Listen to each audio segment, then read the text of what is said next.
Hello learners. You must have noticed the speedometer while traveling in a car. It speaks a lot about motion. You can even define types of motion by just seeing the motion of the car and the speedometer. How do we define different types of motion based on this? Let's discuss it here. Roger travels in a bus, which covers a distance of about 70 kilometers. On the highway, there are milestones on one side of the road, indicating distance. Being curious, he notes the time at which each stone appears and then makes the following table of his observations. At time 9:30 am, distance is 10 kilometers.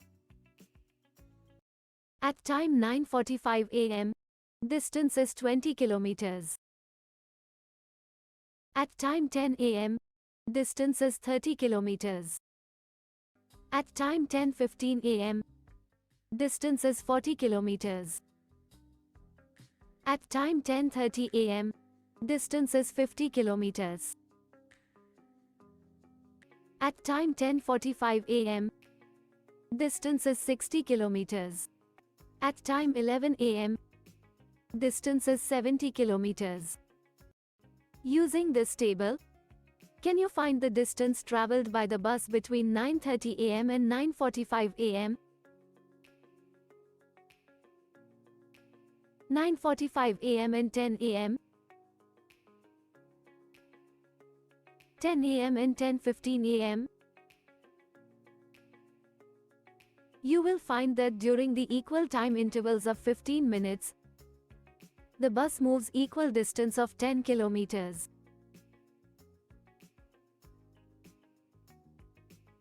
So, we shall call this motion of the bus uniform motion.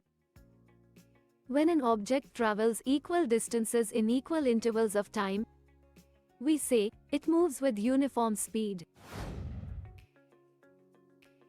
A simple illustration of uniform motion is an object moving with uniform speed on a linear path. For such an object, we shall derive the relation between its speed, distance, and time. Here, O is the reference point. We shall measure all distance to the right of the reference point O.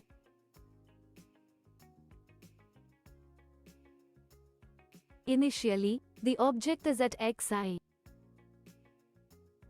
If it travels from point xi to point xf in time t with uniform speed v,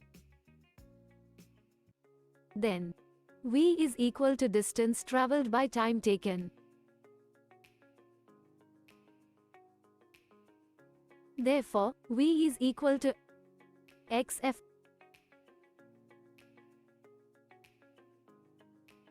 minus xi upon t. It follows from the equation, v is equal to distance traveled by time taken. The distance is equal to v into t. That is, s is equal to vt. Similarly, from equation, s is equal to vt, we can write final position xf of the object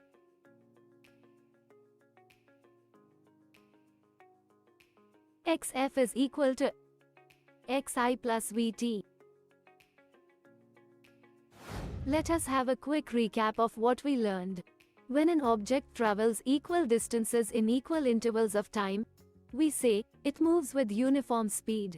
If an object travels from point xi to point xf, in time t with uniform speed v, then its final position is given by xf is equal to xi plus vt. Now, we understood how we could say that an object is in uniform motion. Can this data of motion be represented in a graph? If then, how can we infer from the graph that motion is uniform or not? Curious to learn? That will be a lesson for another time. Stay tuned.